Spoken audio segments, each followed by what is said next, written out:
And welcome back to the channel. On this video I'm going to be riding the King Bull Rover 2.0 as you see it right there. It is a class 2, class 3 e-bike. And what I want to talk about, and this is why I'm at this area that I'm at, I want to talk about this right down here, the bike lane. And so there's a new term that you're going to hear a lot more with regard to bike lanes. And that, if you haven't already heard of it, is called e-lane. And the term e-lanes is relatively new in the context of e-bikes gaining traction in the 2020s as cities seek to manage the micro-mobility revolution. While the broader term e-bike has existed for decades, e-lanes specifically addresses a modern infrastructure challenge. The term e-bike was popularized in the late 1990s and early 2000s. However, for most of that time, e-bikes were expected to share standard bike lanes with traditional bicycles. And so over the course of time, high-speed e-bikes often reach 28 miles per hour, which is significantly faster than the 10 to 12 mile per hour of typical manual cyclists, and making shared lanes dangerous. So by 2026, widespread adoption of the three-class system has forced cities to define where fast e-bikes belong, leading to the creation of designated e-lanes on suburban corridors. The term has grown alongside the word micromobility, coined in 2017 to encompass new category of infrastructure for a small battery-powered vehicle. And these lanes range in width from 8 to 12.5 feet. And they deem the very minimum amount of space you need in the bike lane is 7 feet. But they're now pushing, they're going from 8 to 12.5 feet wide. And the reason why they're having them that wide is because if there's a traditional bike in the bike lane, the e-lane, then there's room for the e-bike to go around that slower rider. Because a typical traditional cyclist rides 10 to 12 miles an hour, and I know a lot of you will shake your head and say 10 to 12, I see them go a lot faster than that, as do I, but on average, that's what the average speed is. And of course, class 3 bikes can now go up to 28 miles per hour. But the e-lanes are also equipped, which I never get to ride any of these really, with protection. And something more than just a painted line, because to me these painted lines are extremely dangerous. You know, there's no sense of security with those at all. It doesn't mean a darn thing. I've had cars come in front of me and go with one wheel into the bike lane. So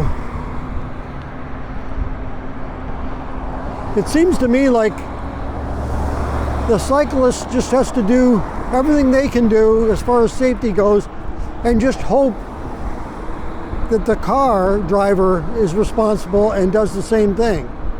Because we're kind of at the mercy of the cars. Let me know your thoughts on this e-lane idea of having wider lanes. And now in my area, I've got some of the widest lanes I've ever seen in my life. They are the widest I've ever seen in my life for bikes. Not this particular one here. Now the average bike lane width is about what this one is. They say 4 to 6 feet. I'd say they're closer to 4 feet. And you cannot count the side here. You cannot count that. So this lane is more like a 4 foot wide, which is not very wide. If you got to go around something, dodge something, you do not have much margin for error because, you know, you'll drift off into the car lane. which that lane ended, the bike lane there, as you can see, and I'm just in the car lane right now, but I'm going to be turning here right.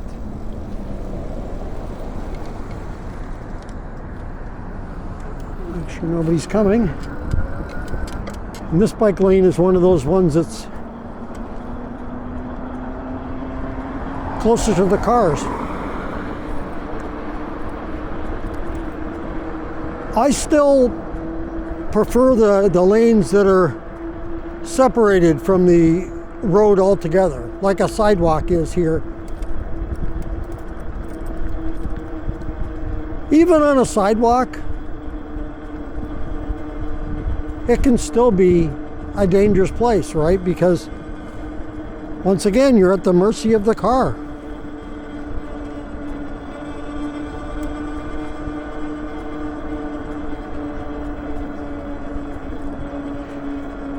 But some areas have sidewalks and there's very few people ever use them. See, I've wondered this, and you probably have too, oftentimes, like you wonder, hey, why couldn't they just turn that into a bike lane instead of a sidewalk? Because nobody's using it anyway. Like, look at this sidewalk, for example. And as far as trails or paths go, I've mentioned this before and I'll mention again, my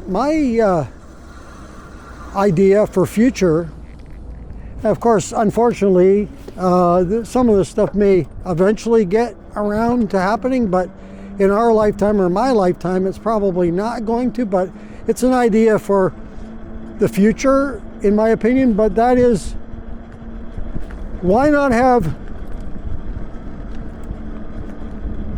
let's call it 2 lanes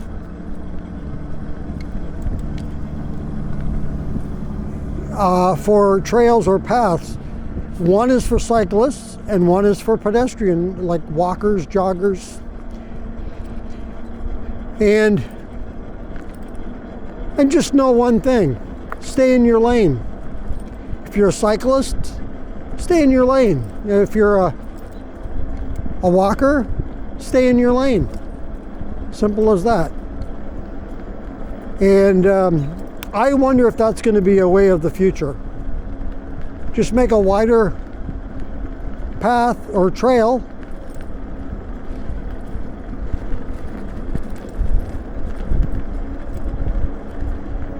and see where that goes. I think that would be safer. Some of the trails are pretty wide. And then maybe have a divider of some kind, like some kind of little divider in between. Not just a painted line, but some kind of a little curb or something, you know, that divides them off. And the only thing I would say to that is stay in your lane, as I mentioned, but people won't. That's the problem, right? And it's always going to be the e-bike that's the problem, right? Like if there's ever any accidents, the e-bike is the first thing. If the person was riding an e-bike, then they're usually the one that gets the finger pointed at above all else. I don't know why that is, but just the reputation that e-bikes seem to have now. When they hear one bad story, they think all e-bikes are evil, which is not the case at all.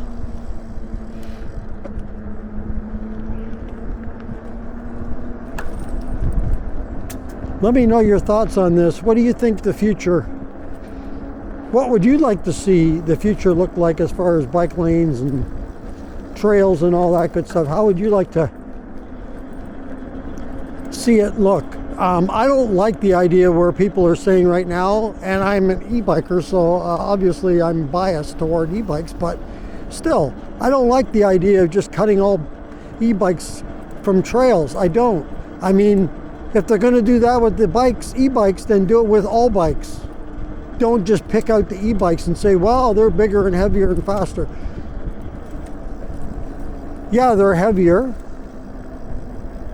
and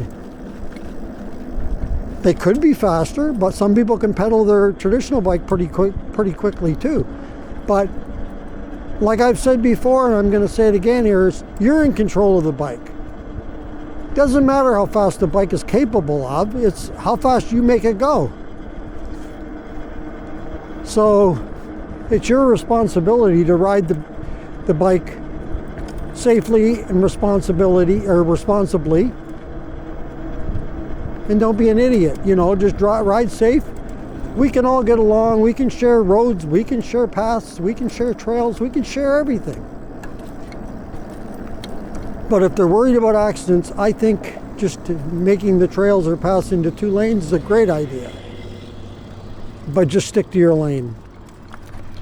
All right, that's going to do it for this video, talking a little bit about e-lanes, and you're going to hear more about e-lanes down the road, because that's becoming the big thing now, especially in urban communities.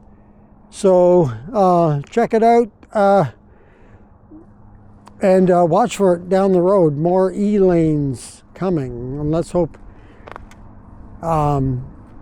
that gets more people out on e-bikes, because I think it's a cool and awesome thing. So that's going to do it for this video. If you like this video, go ahead and hit the like button. If you would like to subscribe to the channel, thank you very much. Just hit that subscribe button. If you want to be notified as to when the next video comes up on the channel, just hit that notification bell. And if you want to leave a comment on this or any other videos that you've seen on the channel, go ahead and leave that in the comments below. Once again, thank you for joining me on this video. And until next time, be safe everyone, and keep your wheels on the road. See you later.